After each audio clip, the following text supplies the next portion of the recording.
Imam Abu Yazid al-Bustami ditanya,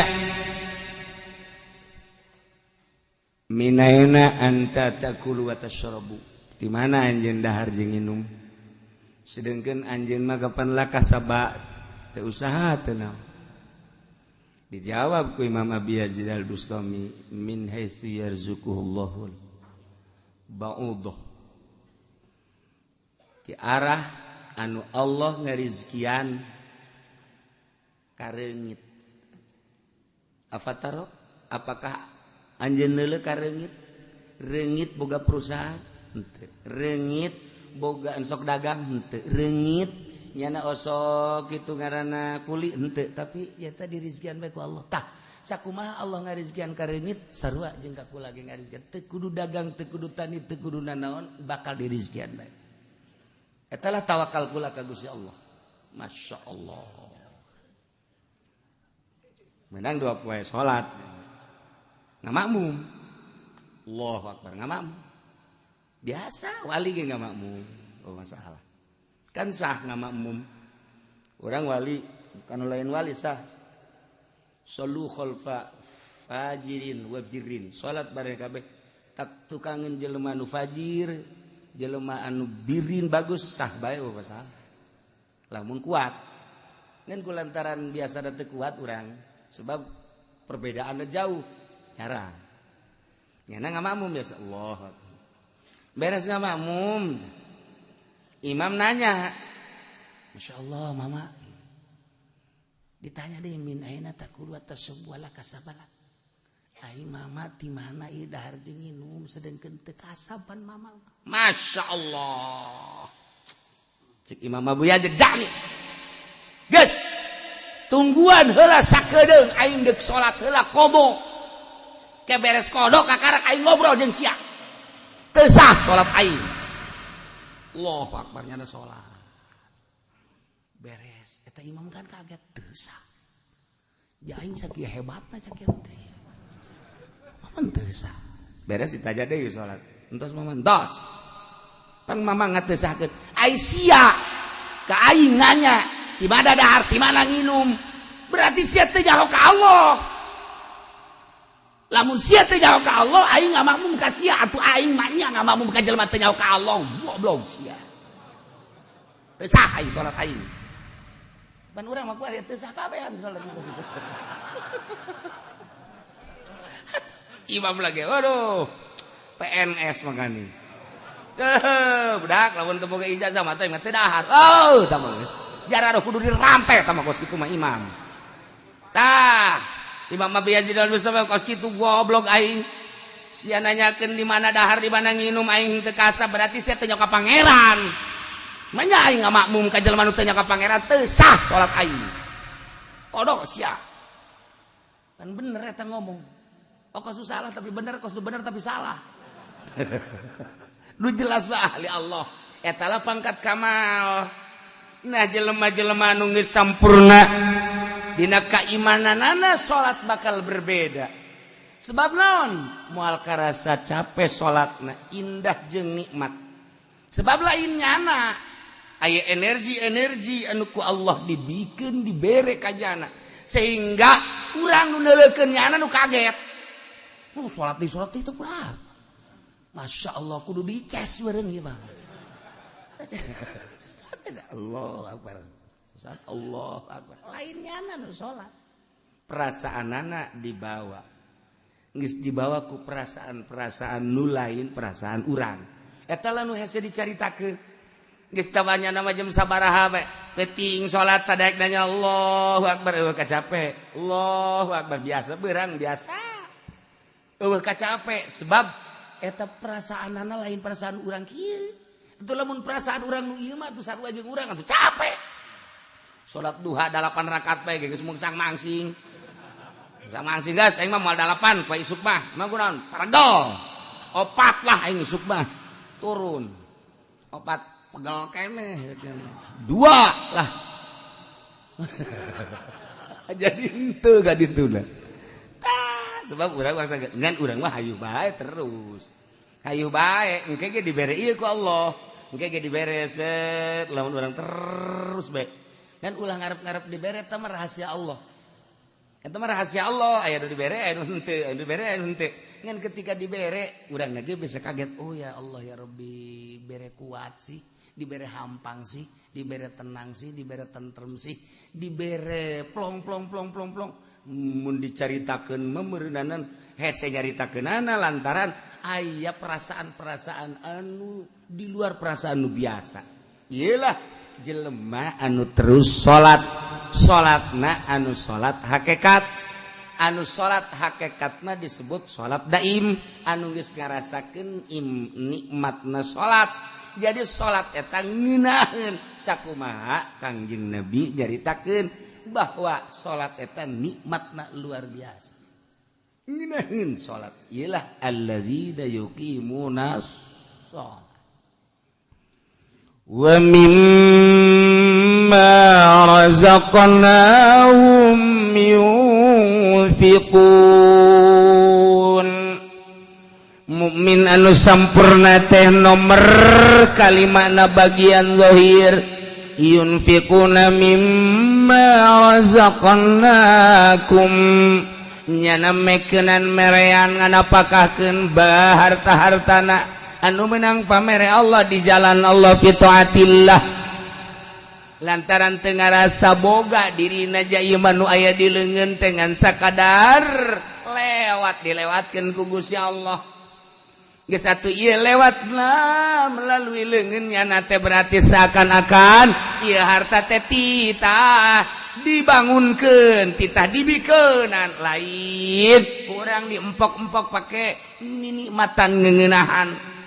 Hartana teu eureun-eureun terus bae dibikeunan. Iyalah mukmin anu sampurna. Geus eueuh pijelemaanana teh hese. Urang mah ku hari mah mun kakak urang boga mobil, urang henteu. Aju urang nginjem ka kakak teh. Saya emang ka mana? Cak kakak teh. Ibu gua di Bogor. Naon? Iya ya perlu heula ngolotan lah kieu bae lah daripada make mobil mah geus katenggor beusi naon tah ongkosna bae eta teh min jumlati pelit eta kos kitu. Pelit eta kos. Daekan keneh mere ongkos daripada mobilna. Pelit eta kos kitu. Eta deureuskeun eta mere. Aya geus teh kudu make mobil kakak. Kakak mah geus bae ala kadar teh mere rokok bae. Aduh. Geus teh mah. Pahara. Jauh tabaka mukmin kamil, jauh. Di antarana jelema anu moal kapanggih jeung Kangjeng Nabi Qadir teh, di mana ya harta nu ngarenggen di imah datang ka isuk moal kapanggih jeung Kangjeng Nabi Qadir alaihi salam. Lamun aya harta ngarenggen di imah urang teh dibagikeun, eta teh halang tina kapanggih jeung Kangjeng Nabi Qadir alaihi salam. Jadi lamun hayang kapanggih jeung Kangjeng Nabi Qadir, ulah aya nu direnggenkeun deuk sare beakeun kabeh. Tuh.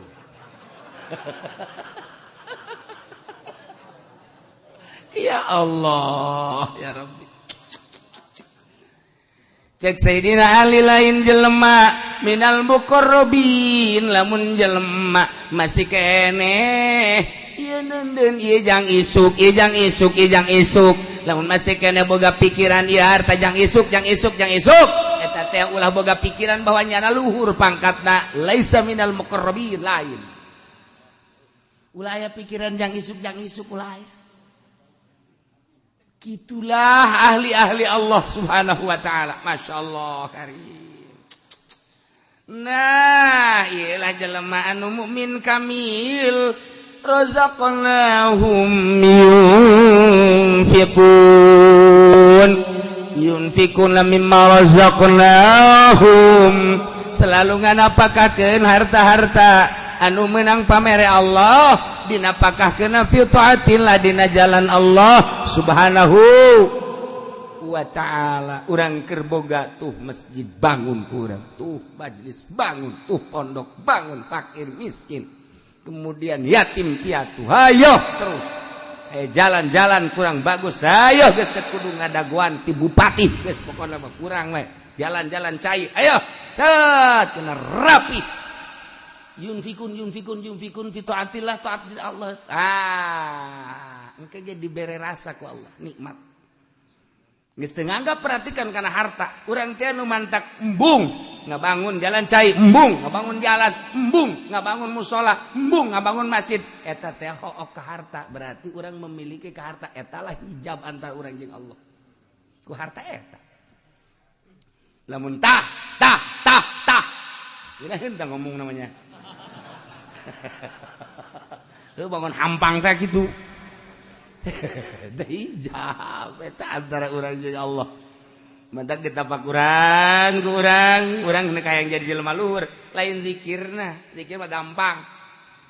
Lain zikir mujahadah merangan nafsu, riyadhah ngajar nafsu, tafakur. Awak. Naon si duku sia dipake karesep kuari? Naon?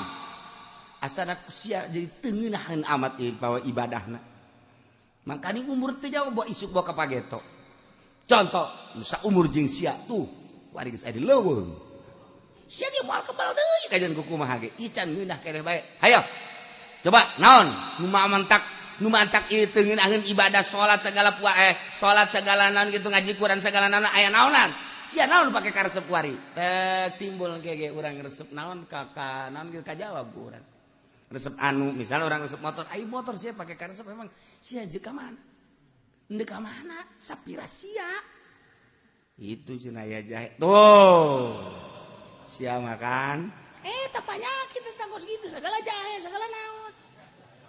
Atuh, ngaca buuk sia deuleu buuk geus pararuti goblok.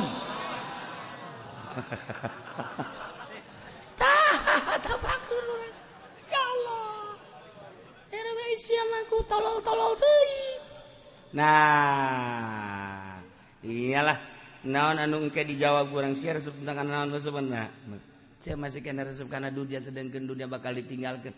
Ulah ka halangan ku dunia, ulah kitu katipu ku dunia sia isu pageto sia paeh dunia ieu ditinggalkeun.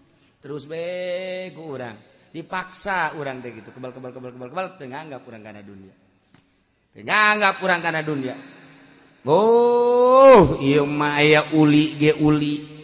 Ku urang teu kadahar, ku keluarga teu kadahar, dibikeun teu datang ka. Tah eta jelema pelit eta kos kitu. Weh, kuari gong sepacoy. Kue Cina ieu, kue Cina. Kue Cina teh kapan sapoe 2 poe 3 poe mun teu gadahar atuh pan eta mah bisa pake nyimpa anjing. Elas kana mah atuh. Nah, ieu lamun kurang diantepkeun teu atuh mantak naon bikeun sih. Geus, keretan dar geus ya ngedalar geus bikeun ka batur bikeun. Plong bae urang pikiran mah. Ieu mah lain datang ka bulukan. Masya Allah. Tah, eta hese tah kos kitu tah. Hese jasa. Ya Allah. Aya deui di Limbangan Garut. Limbangan Garut eta sok kapanggih bae jeung Kangjeng Nabi Khadir aya. Nyana nyaritakeun saminggu dedik maot. Sababaraha kiai ngalayat kadinya nyaritakeun bahwa kula unggal malam Jumat kadatangan Kangjeng Nabi Khadir. Masyaallah. Karak seminggu maot. Teliti ja kiai kan. Kiai. Panjenna lamun aya makanan anu teu dibikeun moal kadatangan Kangjeng Nabi Khadir tapi nyana unggal malam Jumat jeung Kangjeng Nabi Khadir. Sedengkeun kiai eta kuehna loba. Nyana bingung tadu sejen-sejen. Kiai-kiai tekarti eta gitu non gitu ngaranna aya hiji kiai ngimpi kapanggih jeung maneh barang ngimpi lain kitu kula mah di imah teh kapan boga kamar sorangan ieu imah geus teu dianggap dibikeun ka pamajikan jadi kula mah di kamar tah sorangan ieu imah geus lain nu kula nu pamajikan nu anak kabehan los. Ieu kue ke lain ukula tong urusan nyana. Kono geus misah teh macak nyana jeung nu kos kana ditu. Tadina impian teh kula mah ieu bae imah kita. baga baju dengan sakadar dua ye dipakai nu ye diseseh ye dipakai nu ye diseseh ngan sakadar sakit imah lain nu kula segala rupa lain nu kula jadi geus teu boga naon tak urangnya bisa kos kitu masalah ngeunaheun ongko demun hayang nyokot ka dinya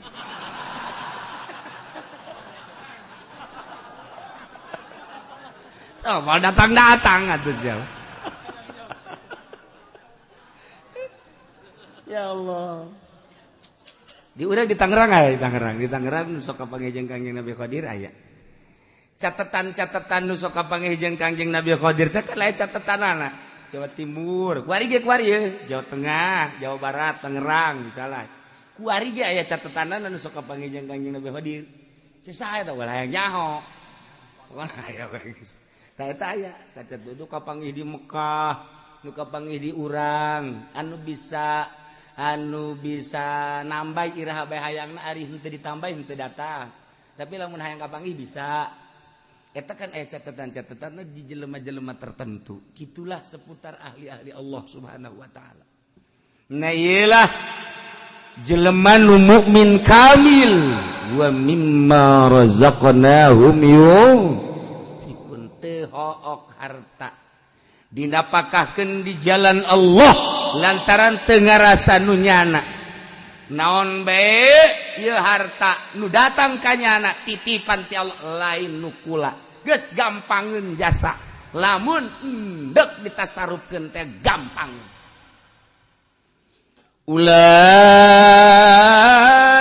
humul mu'minuna haqqan na ieu jelema nu kasipatan bima dzukira kudu tadi teh hiji jelema anu sieun ka Allah nomor kadua anu ikhlas nomor katilu nu tawakal bagian batin nomor kaopat da anu salat bae anu salat teh salat hakikat nomor kalimana anu teu hokok nambahkeun hartana ialah humul mu'minuna haqqan ialah jelema-jelema nu mukmin kalawan nyata imanna urang mah kan iman teh bisa dinyatakeun ku ari urang. Teu bisa dinyatakeun, guluang galeong. Mendak Syekh Kifudal bin Iyad ditanya, "Ari iman anu nyata kos kumaha?" Sok aya nyaho Syekh Kifudal bin Iyad. Henteu kula mah hayang nyaho be. Ieu ayat ieu humul mu'minuna haqqan mu'min anu hak kumaha? Mu'min anu hak mah bari kieu nya ye. Mu'min anu hak tah lamun kopehna digilirkeun kitu tah.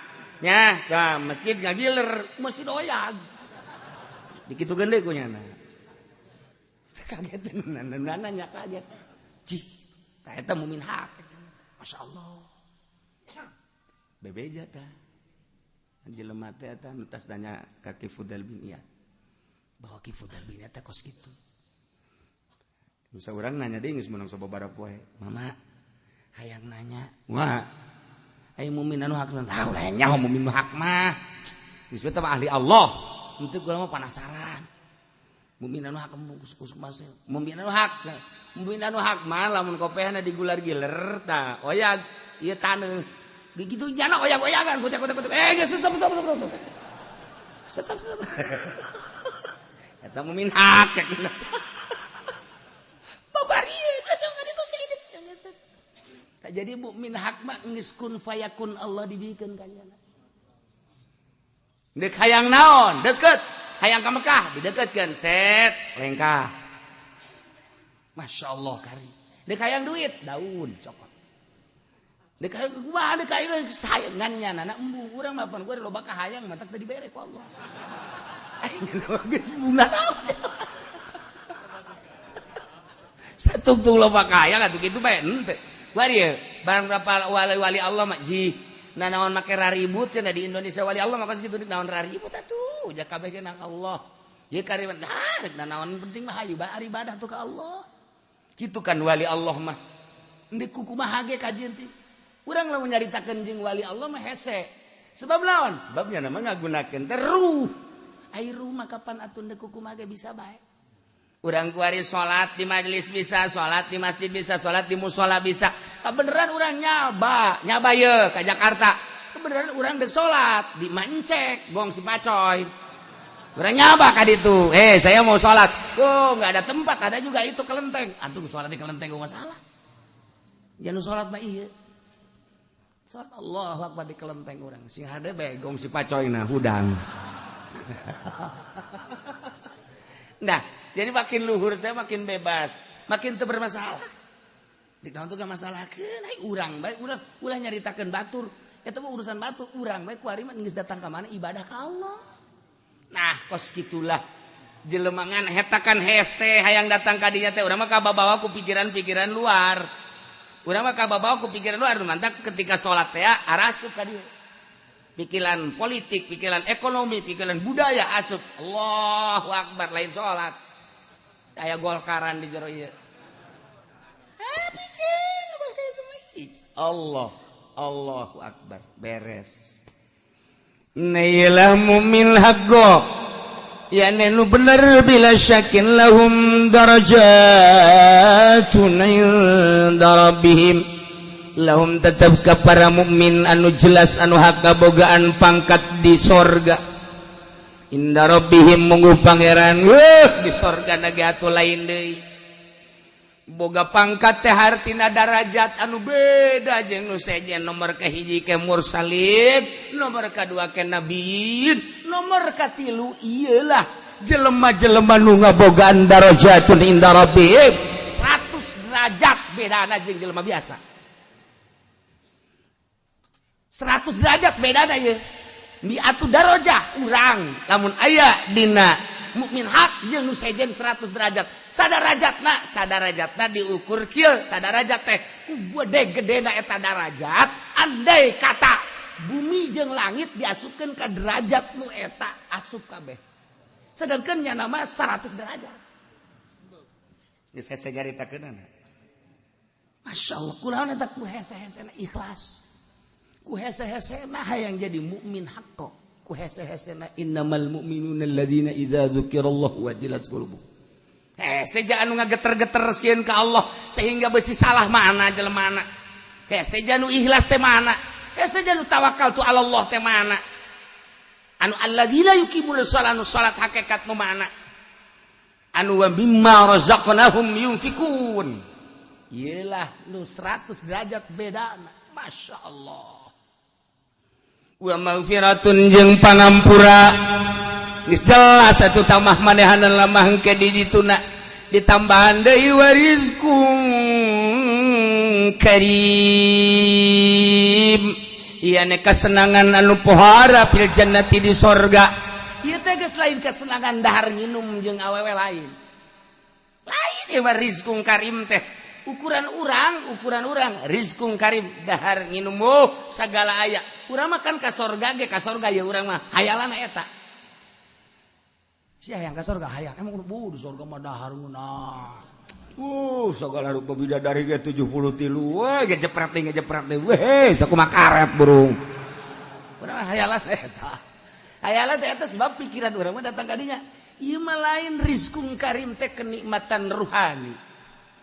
Anu kuari bae ge kenikmatan ruhani mah geus hese babandinganana. Nu mentok sanggup cicing bae di imah sorangan, sanggup bae cicing di kamar sorangan beurang jeung peuting teh lamun teu boga kanikmatan moal daekeun. Nu batak nyana wani di imah sorangan we. Malah indah mun ditinggalkeun ku sasaha teh. Nikmat sorangan. Eta teh kan aya kepuasan ruhani, nikmat. Nu batur teh nyahoeun. Na rizqun karim di dunia baheula geus dibere kanikmatan ruhani nu luar biasa. Di akhiratna dibere darajat rizqun karim 100 tikeleun tibatan di dunia.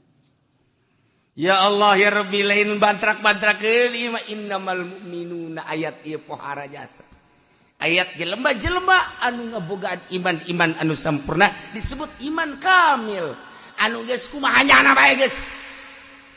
Kumaha nyana teh cak Allah geus diserahkeun ka anjeun. Nyanana embu sebab tawadu beuki luhur beuki tawadu beuki luhur beuki tawadu. Nyana mah anu bisa mi'raj setiap saat bisa mi'raj. Lamun Kangjeng Nabi nyaritakeun Isra Mi'raj, Israna Kangjeng Nabi minal Masjidil Haram ilal Masjidil Aqsa. Lailan ti peuting digambarkeun ku ayat ieu mah hartina baelan teh poek berangkat urang ti poek neangan cacaan. Artina poek teh syariat mah poek bae leumpang ka mana bae ge poek cek ieu haram, cek ieu halal, cek ieu meunang, cek ieu asoh, cek ieu sohe, cek ieu dhaif, cek eta poek ngaranna. Leumpang dina syariat digambarkeun Asra minal masjidil subhanalladzi asra minal masjidil haram ilal masjidil aqsa lailan peuting poek. Gambaran teh poek urang leumpang dina syariat. Begitu naik Mi'raj kapanggihlah Kangjeng Nabi di Sidratil Muntaha. Wan syaqqal qamar. Naon kitu ngaranna bagi cacaang teh hartina kitu kapanggih. Jeung Allah lain Allah aya di luhur, tetapi Kangjeng Nabi dibukakeun hijab di Sidratil Muntaha. Ieu teh Mi'raj. Turun Kangjeng Nabi. Set. Epang di alam nu ieu atuh lain. Sebab atuh lamun di alam nu ieu mah ti Masjidil Haram ka Masjidil Aqsa sabaraha jameun, sabaraha poe, sabaraha bulaneun. Aju naik ka luhur. Udah pake naon ulang alik mah ulang alik. Lain alam nu ieu. Nah, lamun Kangjeng Nabi kos kitu atuh urang ge bisa. Ialah alladzina yuqimunas shalah. Jelema nu salatna mi'raj ka Allah. Nu mantap hasil mi'raj teh salat. Hasil mi'raj teh salat. Dengan salat urang bisa mi'raj ka Allah. Salat urang teh nu salat nu bener bisa mi'raj ka Allah. Carana awak urang mah ieu mah buatan Allah tina taneuh. Di jero awak urang aya ruh. Di jero awak urang aya kolbu, di kolbu aya Allah. Toapkeun roh urang gerageh di kolbu urang. Bakal mi'raj gerageh. Mun teu mi'raj ngajedag.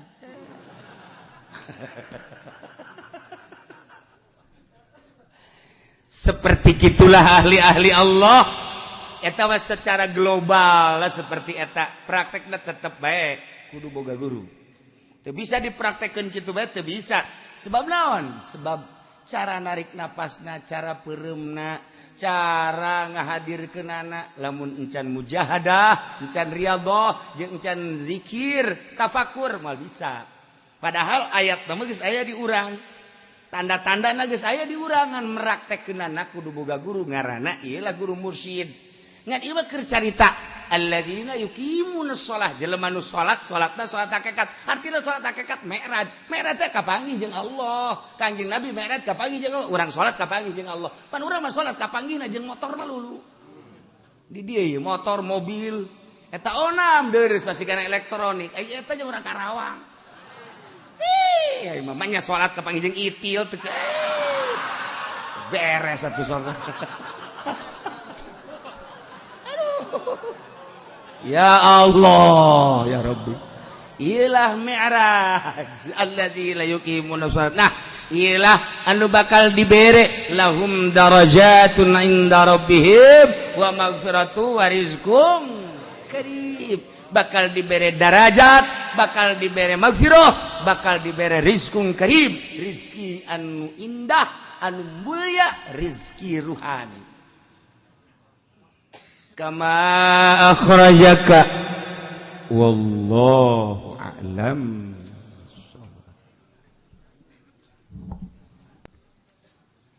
Bismillahirrahmanirrahim. Wala mana'u zakata amwalihim illa mana'ul qitra. Lan aranyegah ya kaum ingat zakat pirang-pirang hartane kaum angin nyegah ya kaum illa muni angin dan cegah ya kaum al-qitra ing udan minas samai saking langit al-qatra ing tetesan udan-udan minas sama saking langit walaulal bahaimu lam yumtaruh lan lamun orangna utai pirang-pirang gegeremetan atau raja kaya iku maujud maka ora den udani iya kaum wala naqadu ahdallahu ahda rasulih lan orangna ngabubar ya kaum ing janji Allah lan janji Rasulullah illa sallatu alaihim aduwahum angin ngalindikeun ya Allah ing atase kaum ing musuh kaum fa akhadhu ba'd ma kana fi aidihim maka ngalap ya aduh ing setengah barang kang tetep ing dalam pirang-pirang tangan kau wala taraka a'immatuhum lan ora ninggal apa pirang-pirang iman kau imam kaum al hukma ing hukum bi kitabillah kalawan kitab Allah illa ja'alallahu ba'sahum bainahum angin andadakeun sapallah ing pirang-pirang kabahayaan kaum bainahum ing dalam antarane kaum ba'sahum ing kabahayaan teh siksa kaum bainahum ing dalam antarane kaum caritaan fitnah ti Kangjeng Nabi urang Kangjeng Nabi Muhammad sallallahu alaihi wasallam saur Kangjeng tepati lahir perzinahan di kaum kecuali lahirlah penyakit taun lahirlah berbagai penyakit anu encan aya tiba heula penyakit anyar-anyar tepati-pati para pedagang ngurangan takeran jeung timbangan kecuali bakal disiksa ku tahun-tahun paila di samping tahun paila oge mun teu paila sandang pangan mahal anu luar biasa jeung dibere kelacutan pamarentah selanjutna tepati-pati nararahan kana zakat hartana kecuali bakal dicegah hujan ti langit kabarokah lamun para pedagang mun para petani geus teu daekeun ngaluarkeun zakat hartana pokona mah bakal dikenakeun siksa ku Gusti Allah ditahan hujan ti langit atau diberi kabarokahan hirup walaulal bahaim lam yumtaru seakan lamun teu aya sasatoan mah geus mali hujana ieu mah Allah mah ngahujanan teh gahujanan sasatoan mah aja urang mah kos karari wala naqadu adallah tepati ngudar kana janji Allah wa ada rasuli jeung janji Rasul Allah illa sallatu alaihim aduwahum kecuali Allah ngalindihkeun terhadap kaum kana musuhna urang eleh ku musuh lantaran urang anu ngarumpak janji Allah perintah-perintah Allah perintah-perintah Kangjeng Rasulullah ku urang geus teu dilaksanakeun larangan-larangan Allah larangan-larangan Rasulullah ku urang geus dirumpak sing hade mun geus kos kitu bakalna urang teh dikuasai ku musuh lamun urang geus dikuasai ku musuh fa akhadhu ba'dha ma kana fi aidihim nyana bakal nyokotan sebagian harta nu aya di leungeun urang terjadi orang di Indonesia secara nasional pemerintahna atuh geus teu ngalaksanakeun naon perintah Allah larangan Allah atuh geus dirumpak aya disebut kabeh mameureunan henteu aya disebut henteu mameureun jak kabeh mulai musuh datang ka urang geus puguh Amerika anu nyokotan harta emas urang minyak urang akhadhu ba'dha ma kana fi aidihim ieu harta-harta kekayaan Indonesia dibawaan ku ja kuari urang ku RRC ulah jalahkeun ka RRC nyalahkeunana urang teh ka urang sorangan lantaran urang geus ngarumpak perjanjian perintah Allah geus teu dilaksanakeun perintah Allah geus diabaikeun larangan Allah ku urang geus dilaksanakeun ketika urang ngarumpak janji Allah larangan-larangan ku urang geus dilaksanakeun perintah-perintah geus ditambelarkeun musuh urang datang ka urang nyokotan kekayaan urang masyaallah Kita secara nasionalnya di negara seperti itu tegas lain rahasia umum. Rahasia khusus burung. Geus lain rahasia khusus, rahasia umum geus nyaho kabeh. Geus secara ho kabeh tah. Emas urang, minyak urang, logam urang, kayu-kayu urang. Geus dikuasai ku nya. Ngan untungna bae urang dibere nagara na malalah meureun aya keneh sok udang ti peuting, aya aki-aki. Udang ki wer we. Lu bakene sato meureun anu cariri ka Gusti Allah. Ya Allah, ya Rabb. Cacak-cacak eueuh sato-sato nu cariri ka Allah wallahu a'lam. Wallahu a'lam. Kuari deuk kumaha urang menangna. Perindo datang sekaritan datang ka kiai dibere 1 miliar minimal kuarikan diberena dibere teh 1 miliar tak baik neuk ngomong naon engke ka ditu musuh nyokot ai sakadalnya nyokot harta urang makan leutik ai kan akidah dicokot geus teu daya teu upaya nunggu sabaraha pondok pesantren antu ayeuna geus menerima. Mantak urang kuari kuantitas nama loba tapi kualitas. Kualitas sama mana? Anu bener-bener kiai, anu bener-bener ustad mana? Geus bulak gelok. Deket urang jeung kandidat hayang pamerekna. Deket jeung partai hayang pamerekna. Urang geus teu boga wawasan ka hareup jang ngabangun kumaha ieu Banten, kumaha ieu Indonesia. Henteu urang mah saanu merek eta dipilih. Mata kula nyalakeun itulah nyalakeun ka diri urang mah kampakan habak urang sorangan ieu. Ih urang ieu boga wawasan ka hareup jang ngabangun. Masih kene dilecehkeun kuno kos kita asal merek. Eta bae tah pagaweanana tah. Mentek teu boga rencana ka hareup, teu boga wawasan. Ulah salaget. Asal geus kos kitu berarti kan gudar janji Allah, gudar janji Kangjeng Rasulullah. Ieu bakal dilindih dikuasai ku musuh-musuh ke anu seserian. Nyanalah anu nyokot kamangpaatan nu aya di urang. Masyaallah.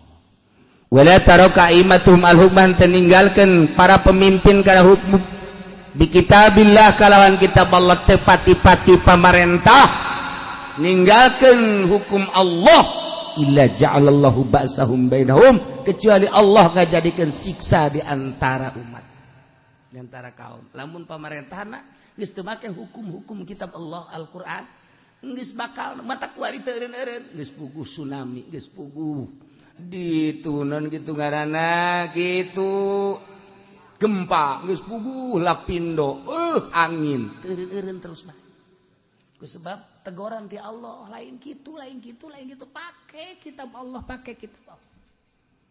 Masya Allah kurang lah mendek pakai kitab Allah atuh teu kudu langsung tin Al-Qur'an make Pancasila ge eta ge kitab Allah Pancasila teh eta teh kitab Allah sarua bae satu ketuhanan yang maha esa dua kemanusiaan yang adil beradil tiga persatuan empat kerakyatan lima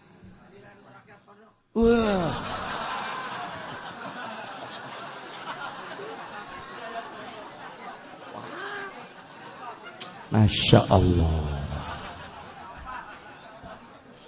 Mentitah manyana titah maca nyaho becus jonte.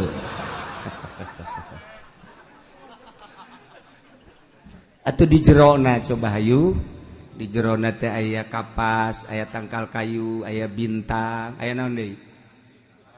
Aya naon deui? Aya naon rantai. Eta teh kan isyarah-isyarah nu sabenerna. Isyarah-isyarah. Eta rantai teh jangan rantai nafsu. Rantai nu aya di Pancasila teh eta teh jangan rantai nafsu. Rantai lah nafsu aranjeun ka bawah hai bangsa Indonesia. Ketika ente geus bisa ngarantai nafsu ente. Ulah berkeliaran nafsu teh ieu hayang diturut itu hayang diturut gua ari pamarentahna anu nyekelan Pancasila na bae geus teu bisa ngarantai nafsu.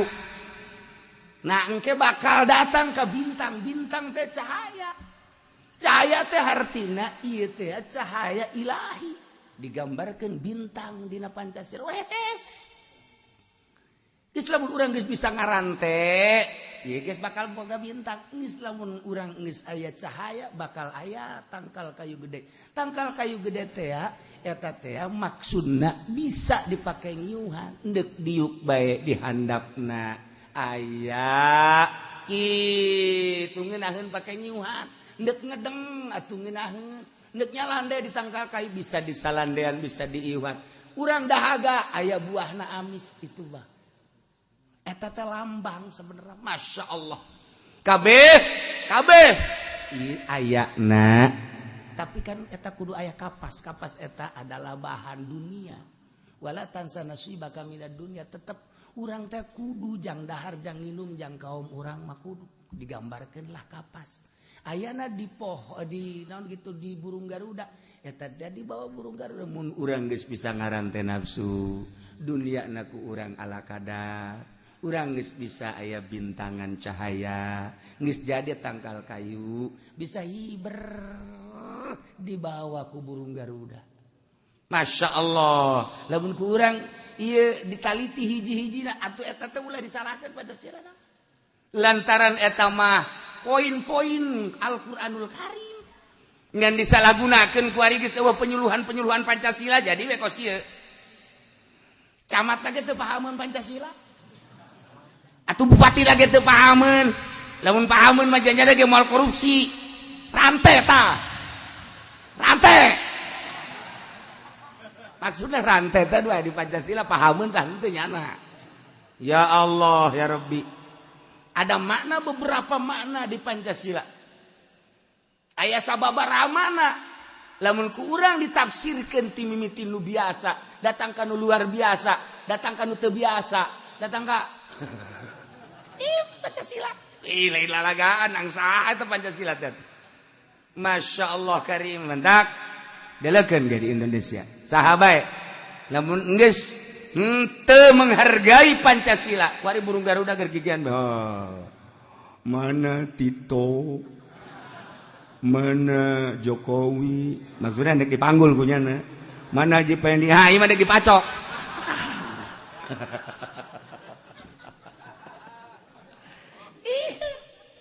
Berarti teu sabarangan. Henteu sabarangan. Matak tenang-tenang wae urang mah biasa-biasa bae. Engke nyana ieu nu bakal hiber. Urang mah biasa bae. Engke bakal kuari ge keur culak-cileuk bae, keur culak-cileuk ke mana. Saha yang kudu dipacok ya kena saya.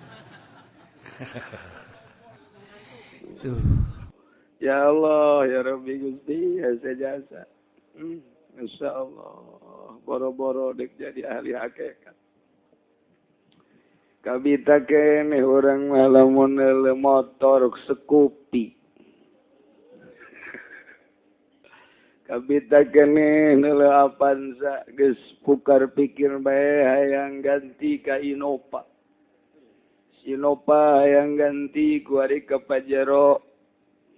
Nele imah hayang ditingkat. Aya deui nere urang Karawang gitek nelain deui. Hayang nambah. Mun teu sieun ka nu di imah mah meureun geus kararawin bae budak. Adena be nu di imah na galak. Eta ge utusan Allah keneh eta ge. Aduh, insyaallah karunya. Karunyaeun dedeh ya Allah, ya Rabbi hasa jasa ya. Geus anu kadua mah kamari barita geus moal dianggeuskeun. Kari manu gampang bae. Wasalifu ila alihi katilu isyarah kana tingkah Gusti sabada ditilep tajalinu eta jeung lahir tajalinu sajenu langgeng ayana jeung zahirna jeung lahirna ieu di dieu aya kanikmatan hirup ngeunaheun hirup lazat ibadah. Urang maca Quran teh nikmat, urang zikir teh ngeunaheun ulah maca ngadengekeun beungeunah. Urang ngadengekeun nu maca Quran teh kadengena lain ku ceuli lain. Lain hese urang mun nyaritakeun ngeunaheun kos kitu teh nu geus pernah ngarasakeun lain ku ceuli. ngenaheun padahal sorakna jore teu pernah dimusabakohkeun pernah ge musabakoh juara kadua ngan duaan doa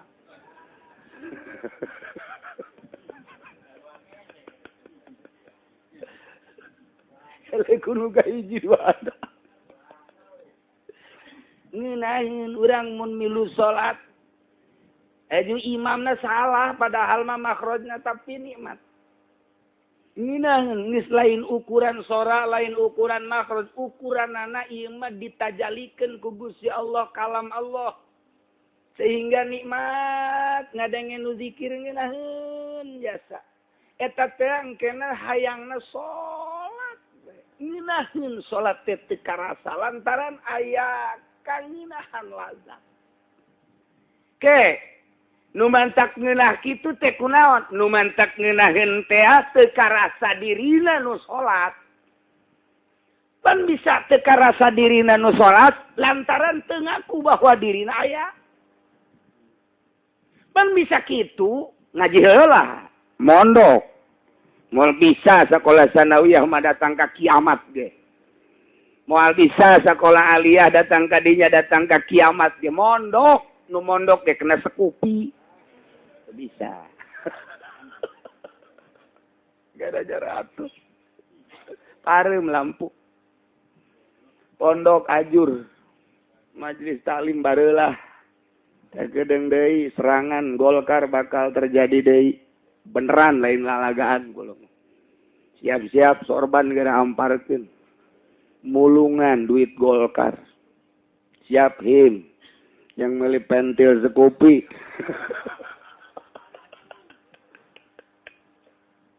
ama darah datang ama kajian lah asal gede bae cak kaji pudoli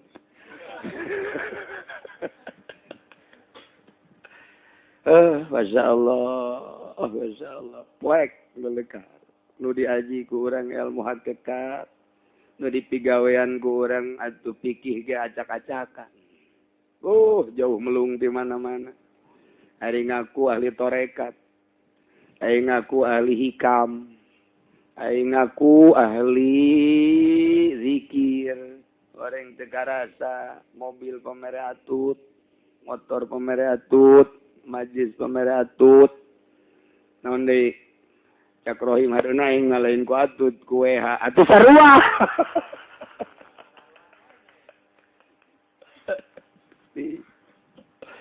aduh masyaallah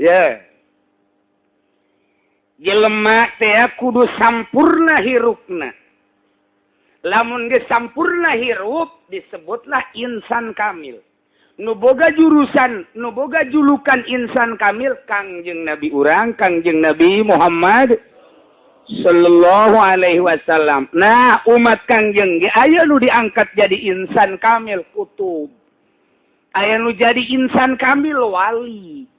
Nu mentak kulantaran geus jadi insan kamil etanya bisa mukamil ulah jadi mukamil mun can jadi insan kamil teh mursyid ngaranna geus teu meunang sambarangan jelema nu deuk nurunkeun zikir torekat kudu berpangkat kamil heula kakarak mukamil nyampurnakeun batur dirina kudu sampurna heula sampurna kahirupan teh kumaha lamun jelema bicara sampurna kahirupan kudu ulah aya hirup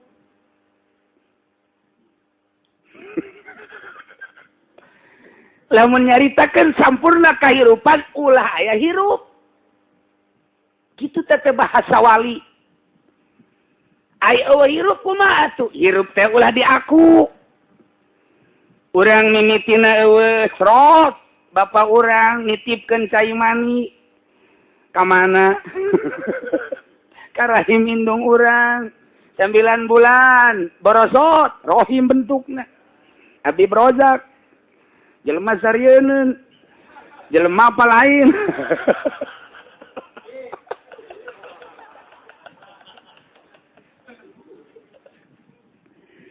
panta teh cai mani baku teh cai mani mah 40 poe cai mani 40 poe getih kimpal 40 poe daging kimpal utuslah malaikat Jibril tendenan roh tiup roh teh menang Allah melalui malaikat Jibril alaihi salam. Berarti nu saha eta hirup? Nu Allah hirup utek-utekan ieu mah cek indung tah karasa utek-utekan belah dia katuhu tah ayeuna aya belah kencak utek-utekan tah kuari kaluhur ti peuting mah pan dihandap ge utek-utekan. Ajuki. Karasa. Nah, hirup berarti tak kuari hirup menang 9 bulan borsot. Jadilah orang. Sing hade dididik di sanawiyah, di SD, di aliyah, rumah santren teng. Jadilah mahasiswa, jadilah insinyur, jadilah dokterandes, jadilah profesor. Mun teu masantren ngaku bae hirup nu sorangan. Padahal ingat nang nendenan malaikat Jibril alaihi salam titah ku Gusti Allah. Lala kita wewe Gusti, lalaki kumahakeun disampurnakeun. Tah geus kuari urang. Lamun nu masantren inget hirup lain nu urang. Kakarak datang kalisan doang. Dipiratokeun kadenge ku mahasiswa, kadenge ku profesor, ku doktor, kadenge ku presiden. Oh, hidup ini bukan punya kita, ngan dibaham doang. Ente datang kaja jantung. Masantren 10 tahun, bagus pikihna. Masantren 15 tahun bisa nyurahkeun hikam, ihya, encan datang karasa. Kuari ngabogaan guru, teng khusus. Sing bener sia hirup. Kumaha bener hirup teh sing sampurna hirup teh. Kumaha kasampurnaan hirup, ulah aya hirup. Kumaha maksud ulah aya hirup? Ulah aya hirup teh ulah ngaku bahwa maneh hirup. Da hirup manu Gusti. Sebab eta teh pamere Gusti. Engke ku Gusti dicokot deui. Ulah boga rasa maneh hirup. Nu hirup mah Allah. Atuh kudu kumaha carana? Heuh, sok we hudang atuh ti peuting. Da sok hudang naon? Neuleuh bola. Lain kitu tok bapakur. Allah teh al-muharrik, Allah teh al-musakkin, Allah teh al-mudabbir. Ieu kabeh teh dunia kos kieu teh nang Allah. Lepas tina syariat. Urang kuari lepas tina syariat, ulah boga pikiran syariat. Lamun urang balik deui ka syariat moal jadi-jadi. Kuari urang ka tauhid hakiki, la fa'ila illallah, eueuh nu migawe kecuali Allah. Obama kos kitu tenang Allah tekudu ngarasula. Ulah nanya 5, ulah nanya kaifa. La fa'ila illallah. Madak mun kabehan kos kitu, ulah TV. Atawa TV mah aya ngan kabeh setelana marhaba. Marhaba. Disetel marhaba. Coba TPI mungkin maulidan. Coba eta tah naon garah TPRI maulidan. Coba eta tah RCTI maulidan. Naon deui garah hiji deui? Naon deui garah? Ngomong atuh sia.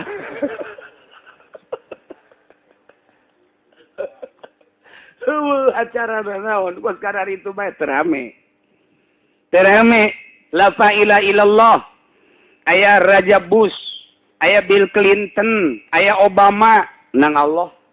Aya Saddam Hussein, aya Osama bin Laden, aya Gus Dur nang Allah. Aya SBY nang Allah, Atut nang Allah, WH nang Allah. Eto Ismet nang Allah, Habib Rozak nang Allah. Kabeh menang Allah. Teu perlu ditanyakeun. Teu perlu ditanyakeun geus kieu teh nang Allah, nang ngagerakeun Allah, nang ngicingkeun Allah, nang urusan Allah, nuker ditembongkeun ku Allah, tajalina Allah di alam dunia kos kieu. Dan mantap kali tapakur mah ya tunggu semang keur dikiekeun. Ku Gusti Allah riweuh amat. Ulah riweuh. Aji lamun urang ulah riweuh, upaya berarti. Mun urang nyaritakeun upaya balik deui ka fikih. Syariat mantap loba nu teu kuat dina hakikat. Loba nu teu kuat ai kitu mah ahli hakikat henteu berjuang pang berjuang na ahli hakikat. Nyana geus nyaho aturan-aturan Allah. Nyaha geus nyaho ka perintah-perintah Allah. Moal diangkat jadi wali mun nyana henteu nuturkeun perintah Allah. Teu ngajauhan larangan Allah. Mimiti dirina heula, memeh kabatur dirina heula. Ngan boga cara tersendiri dakwah ahli Allah mah. Lain dakwah sembarangan. Sebab naon? Sebab dakwahna henteu melalui hawa nafsu. Beda jeung dakwah make pikih doang. Kadeleuna mah bangun deuk mutarakeun Al-Qur'an di panggung. Padahal mah di jero hatena mah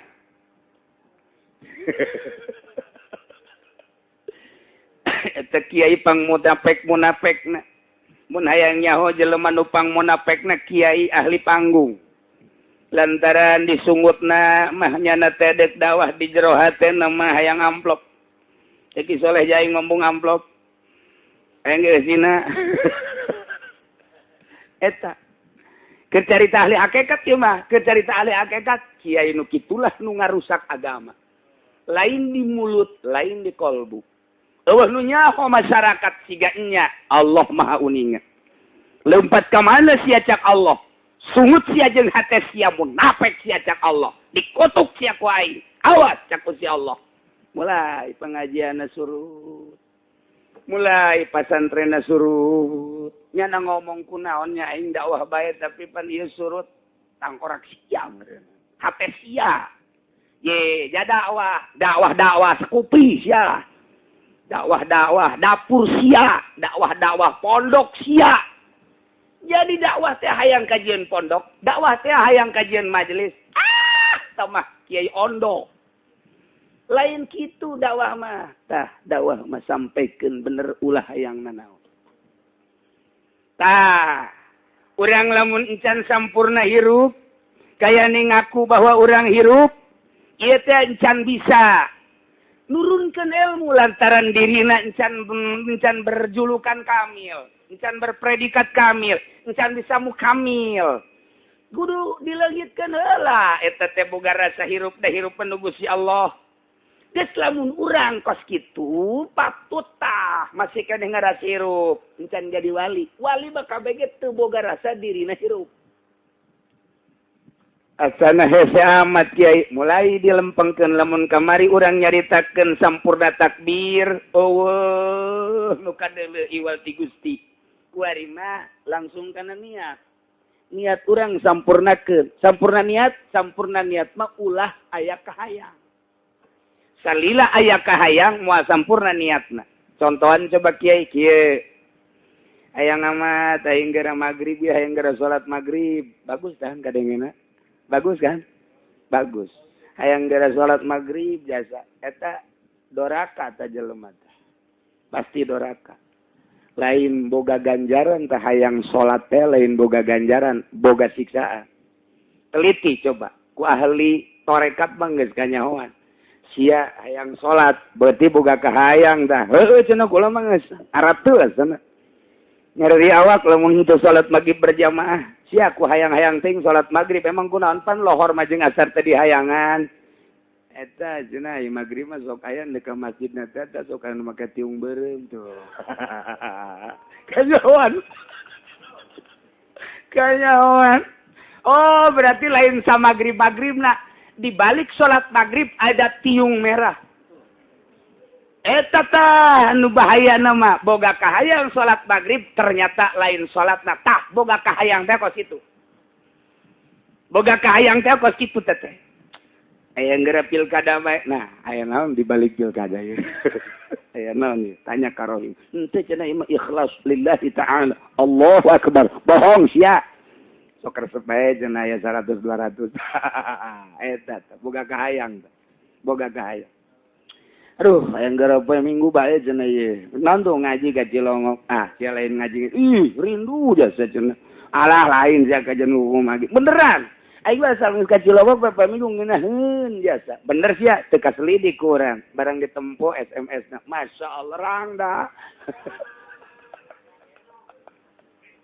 Pokona di balik hayang aya jerona. Tah, ieu urang deuk salat magrib bae doraka peuting. Aing geura peuting we deuk naon deuk wiridan emang sok wirid naon ayat kursi hebat kan kadengena ternyata di balik wiridan hayang naik pangkat di balik wiridan hayang warung maju di balik wiridan ngadoakeun si anu supaya kitu jadi pamimpin istighosah dan lain sebagainya istighosah bool sero podol serowohong teh kuali tarekat mah itu istighosah haram. Haram teh istighosah teh maca sholawat haram. Ngadoakeun jang gubernur, ngadoakeun jang bupati. Haram sakali ieu dengekeun lain ku dengkul sia ku ceulis sia haram. Haram teh. Mun kiai dek istighosah anu kono geus kitu, deuleukeun di akhirat, dikerebekeun heula ka neraka. Emang kumaha istighosah emang geus kitu. Didatang kiai cenah pun kitu amat pana. Tarekat, isia keur ngaji kitab naon goblok. Ngageserkeun diri urang teh supaya jadi insan kamil. Tuh wiridan tengah peting, lain menang ganjaran, menang siksaan. Salat maghrib, tiung merah. Pilkada, ya jangan ngeli pentil segopi. Ayo naon ngaji, orang SMS. Tuh nu bener kabeh. Moal beres teh. Atuh kudu kumaha sampurna niat mah ulah hayang nanaon.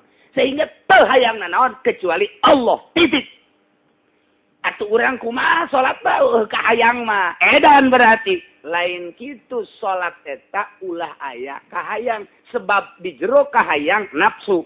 Kuduna kumaha tuh salat ieu panggilan perintah Allah. Titik.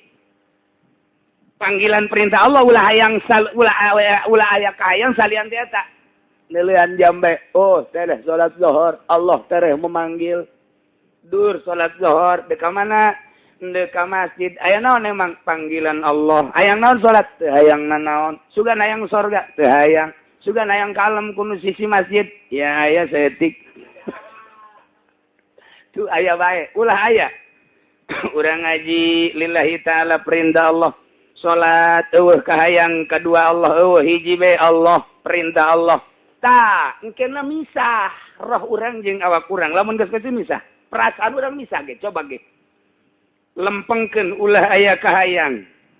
Lamun ulah aya kahayang teh kudu nutup mata sebab kahayang teh tina mata. Nu kamari kesempurnaan takbir ulah aya dedeleuan. Selama aya dedeleuan awak ngomong. Begitu neuleuh baju cak awak teh beulikeun pantes beureun aing mun make baju eta akibat mata.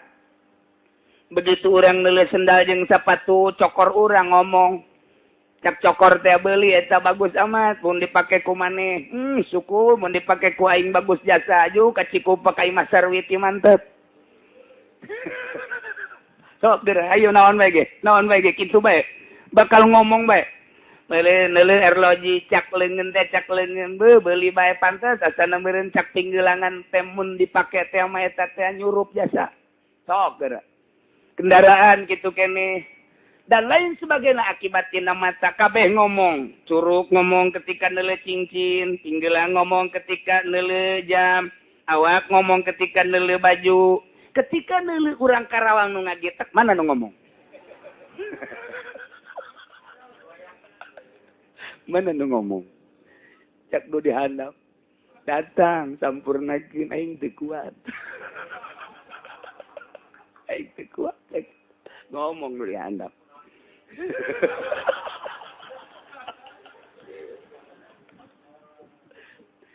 Geus selama dedeleuan urang teh masih kene kos kitu, tate syariat ngaranna moal sampurna niat.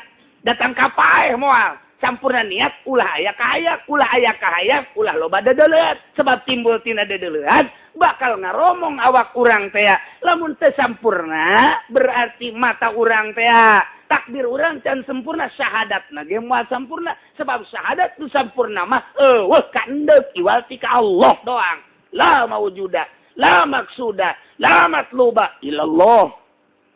Nah, moal deui sakajeun ku kumaha ge ta kasampurnaan teh lamun encan sampurna hirup ulah boga rasa aing hirup nu boga rasa nu hirup mah Gusti Allah geserkeun ku urang moal bisa lamun can boga guru ngageserkeun hirup emang kumaha ngageserkeun hirup teh kudu di mana heula kudu ulah demo ka Allah ulah demo teh ka Allah kudu kumaha renungkeun ku urang maha kawasa Allah kudrat Allah jeung iradat Allah tafakuran sanggesa ditapakuran bakal timbul Allah Maha Qadir.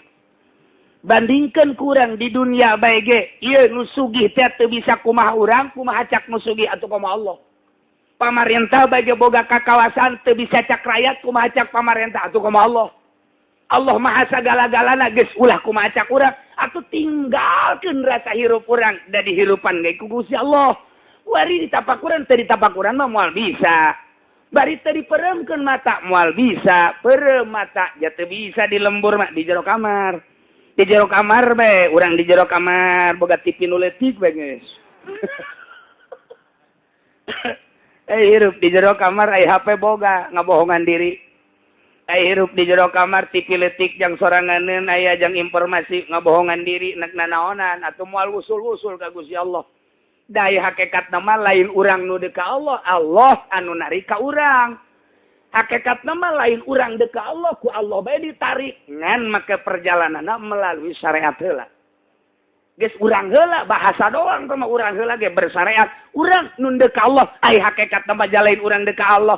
Ku Allah bae dikaallahkeun, urang ku Allah. Panti Allah ku Allah ka Allah. Minallah ilallah billah. Ti ditu da geja kitu. Jadi lain urang nu endeu ka Allah. Lantaran urang deuk ka Allah mah endeu kumaha ka Allahna. Urang da di dalem lagi ku Gusti Allah, otak terbatas, ilmu terbatas. Pan dibere ilmuna ge ku Allah atuh meureun urang di ka Allah keuna ge ku Allah. Nah, kuari ulah boga rasa hirup. Di mana mimitina tafakuran kudrat Allah. Lamun urang geus tafakuran kudrat Allah, urang ge hirup kieu ge lain hayang urang. Sugan urang pesen baheula hayang mancung irung jante. Sugan pesen urang hayang deple dante. Urang pesen hayang jangkung dante. Urang pesen hayang pendek jante. Pesen hayang kos kieu jante. Oh berarti ayana urang teh nang Allah kieu. Atuh kahirupan ka ditu ge nang Allah al-mudabbir berarti ku kakawasaan Allah. Atuh geus bae urang teh kuring ngojay di kakawasaan Allah. Mulai geus teu hayang nanaon. Mulai teu hayang nanaon ja hirup urangna ge nu Allah. Mulai kuari di jero benak kate urang Gusti hirup abdi teh dalai nu abdi nu Gusti abdi mah alat Gusti wungkul ketika ieu hirup dicabut baku Gusti atuh deuk kumaha ngahalanganana boro-boro abdi dokter ge japaeh bae atuh lain nu abdi ieu hirup nu Gusti deuk dikagustikeun bae diserahkeun ka Gusti sagala-galana hirup abdi rek pake nuturkeun aturan-aturan Gusti dan nu Gusti ieu teh mangga atur ku Gusti. Wayah salat, wayah puasa, wayah zakat, mangga abdi manyanggakeun ka Gusti be, ka Gusti. Mulai kuari nyerahkeun hirup ka Gusti lain nu urang. Ketika urang neuleu, pancen anu aing dadeuleun ge anu aing, ulah sembarangan sia dula deuleu. Peureum. Begitu aya nu liwat peureum. Ben tadi sabelah aya kene. Mulai kuari dadeuleun teh geus ka gunung. Wari kaleuweung atawa di jero kamar dadeuleun urang di tapakura di boro kobahan ya nu Gusti ieu teh hirup nu Gusti gerak nu Gusti dadeuleun ge nu Gusti kuari geus ditaekeun jaku Gusti urang teh siga urang nu upaya padahal mah nang Gusti ieu mah keur carita bersyariat heula urang ikhtiar mulai kuari mantep jasa ayeuna mah ibadah teh ka Allah aya rasa ngeunah.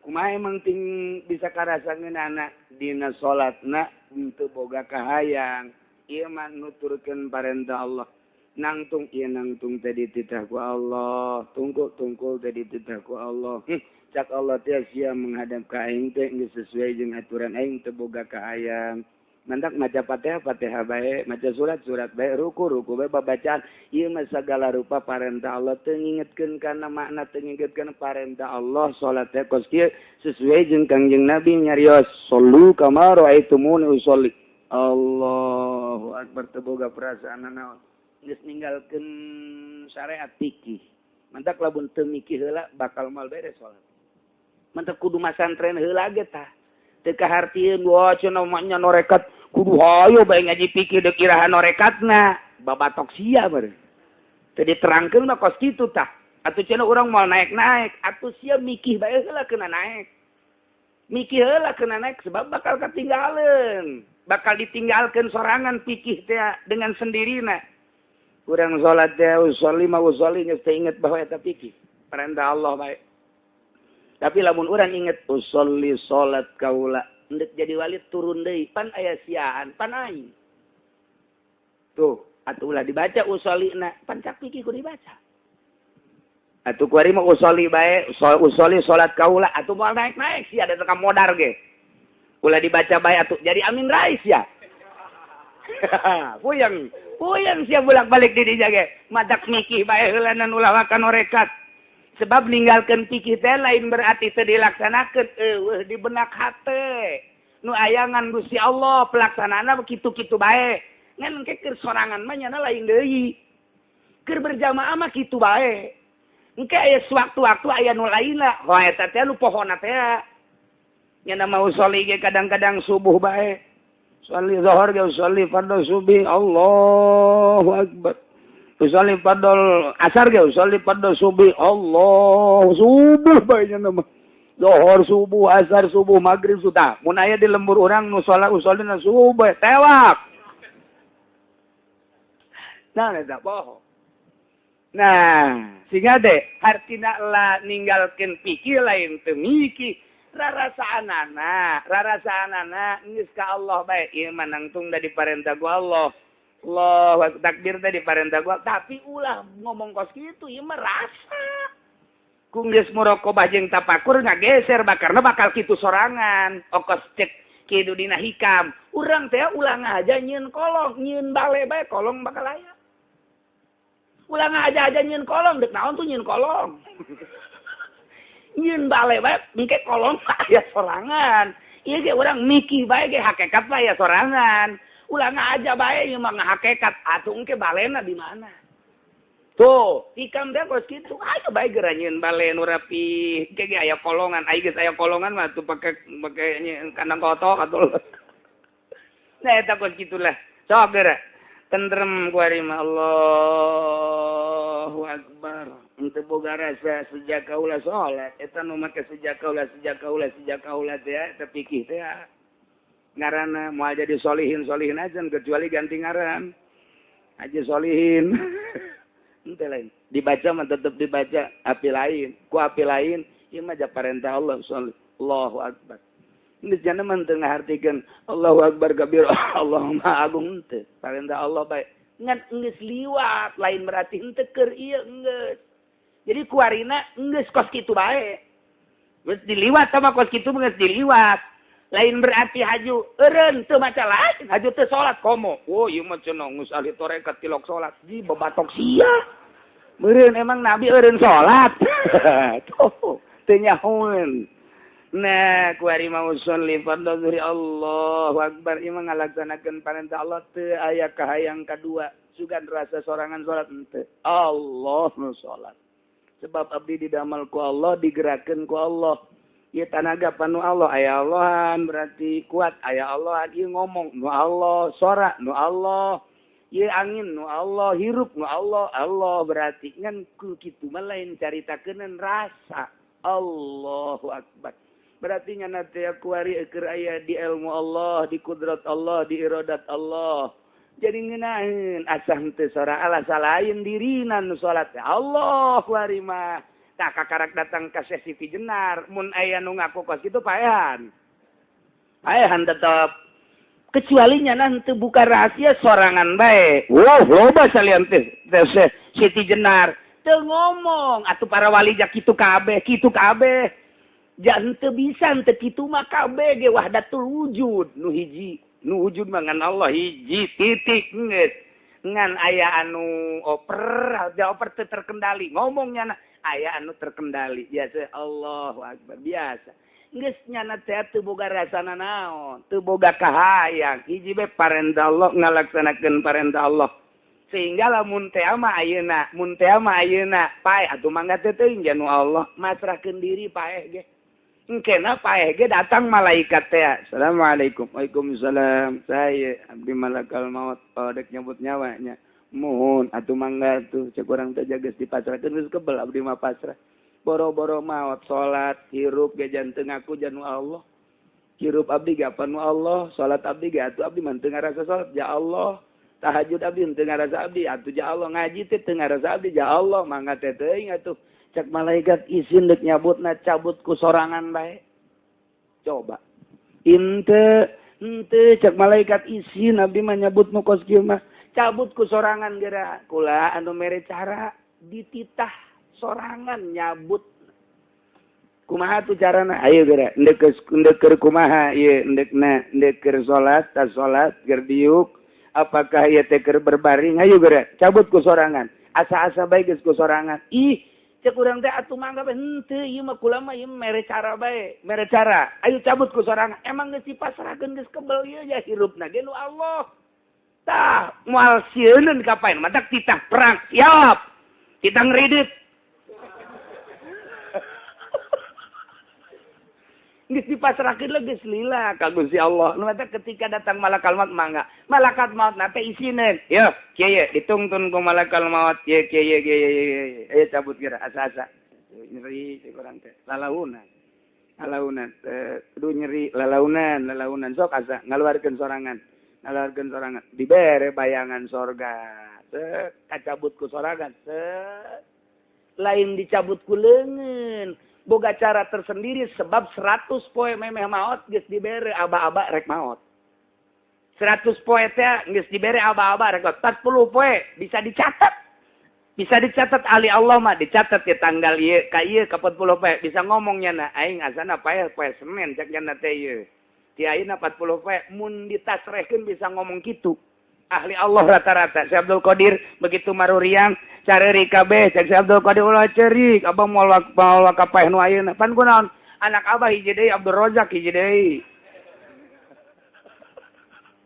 eta geus dibere nyaho nah untuk geus dipasrahkeun ti letak ieu papasrahan ieu lah nu mantak mawa nikmat engkena moal aya kahayang salat lain aya kahayang sebab kahayang manapsu tama semata-mata perintah Allah puasa eueuh kahayang ai kahayang manapsu ngaranna semata-mata perintah Allah. Ngaji eueuh kahayang semata-mata perintah Allah. Zakat eueuh kahayang semata-mata perintah Allah. Bentukna bakal akur jeung batur secara zahir tapi batinna ialah kamil. Lamun geus teu boga perasaan hirup, ialah hirup nu sampurna. Mun masih kene boga perasaan hirup, urang can sampurna. Boro-boro jang mere nyampurnakeun batur sangkilang sorangan ge masih keneh bobolokot teu bisa na ieu wasalisu ila halihi nuduhkeun kana tingkahna wujud ba'da tayyahadza tajalli dilipet tajalli nu tadi dilahirkeun tajalli nu sejen anu langgeng ayana jeung lahirna atuh kadeuleuna ku harima Allah kabeh sampurna niat teu boga kahayang ieu nuturkeun parentah Allah eueuh kahayangna naon eueuh usoliyat Rabbi girli teh dibaca tabaruk bae henteu maksud minta hampura mangga nyanggakeun deuk kumaha ge kumaha Gusti bae geus eueuh harapan jang diri sorangan geus eueuh maca istighfar dibaca mah dibaca ngan eta mah sakadar parentah Kangjeng Rasul be abdi mah ieu mah dibaca emang geus sampurna ieu ngadak cek Siti Rubaiyah istighfar uka saju ila istighfar ge eta mah tuta eta teh nu bobolokot keneh. Nah ku ari mah syahadat geus sampurna lantaran eueuh dedeleuan kecuali Allah. Geus ku ari dedeleuan naon bae Allah teu kabita ku sekupi teu kabita ku apansa kadeuleuna sampah nu kitu mah hiji bae Allah bae geus bae ngeunah geus sampurna niat teu boga kahayang sampurna takbir teu boga dedeleuan iwal ti Allah sampurna syahadat eueuh ka endek iwal ti Allah sampurna hirup teu boga hirup kecuali nu boga hirup Allah dipasrahkeun sadaya-daya ieulah tajalli nu ieu anu terus bae istiqomah waliyun min auliyaillah memeh kadinya kudu tapa heula mantak teangan kuari di mana kuburan di mana leuweung tapak sugan bae aya nu mere batu koclak geus lain deui bae tapan emang tapak Kiai Golkar mah kos kitu tapak teh hayang peso tapak teh hayang batu ai wali mah lain kitu tapak teh endek nenangkeun diri hayang ka Gusti bae supaya nu kadeuleu teh Gusti geus urang tapak tina paharaman bae ieu anti dibere ku pamarentah tapa ngaranna anti tina kredit tapa ngaranna anti tina bunga bank tapa ngaranna anti tina dula deuleu ka lain dedeleuanana tapa nu kitu ngaranna mun aya awewe geulis beureum eta nu jore heula nu geulis loba galenan nah Ieu teh urang carita singkat urusan kawalian. Nah, perjalanan anak mau tidak mau kudu suluk ngaranna. Ieu lamun urang nyaritakeun suluk moal kaluar tina metode Minhajul Abidin, moal kaluar tina metode Ihya Ulumuddin, moal kaluar tina hakikat hikam Syekh Athaillah. Adapun praktekna beda-beda. Eta mah Minhajul Abidin mah carita kitu bae praktekna mah engke kumaha guru. Praktekna mah engke kumaha kebutuhan diri. Dek di mana urang praktekna suluk teh aya nu kudu di guha, nu kudu di leuweung, nu kudu di kamar. Mun bisa bari kecampuran bae Gus Dur henteu kacaritakeun di mana guhana, di mana sekali-sekali doang.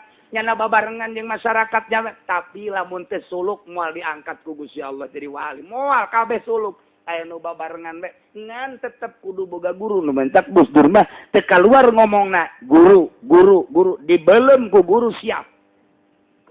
Etalah nah iyalah anu bertentangan jeung paham Muhammadiyah, bertentangan jeung Persis, bertentangan jeung PKS, bertentangan bodoh.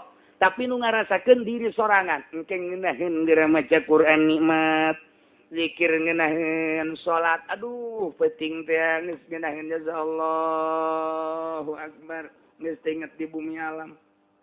Ngeunah urang mah teu inget di bumi alam teh eta bae nu hiji. Ieu mah salat Allah, salat 2 rakaat bae ngeunaheun. Mesti kudu loba-loba tapi ngeunah kitu keneh zikir. Kabelah ditu nama eta mah awalan sesuai jeung guru. Kieu ye zikir-zikir. Ai ka ditu nama teu zikir teh geus leng. Geus teu puguh, hitungan teu puguh cara. Ngahaneng we kos ku bode awe. Geus teu kudu dituturkeun ta ku murid, ai itu murid mah gua hacak guru bae, cak guru kitu bae. Engke diataekeun ieu ku guruna naek. Ye lantaran geus kaciri aya tanda-tandana naek. Lamun encan aya tandana tuh moal ditaekeun. Engke geus aya tanda-tandana datang ka mana kurang resepna kana dunia. Pan ukuranana resep ka Allah, resep ka akhirat heula. Handap keneh jasa. Encan ka Allah ka akhirat teh heula.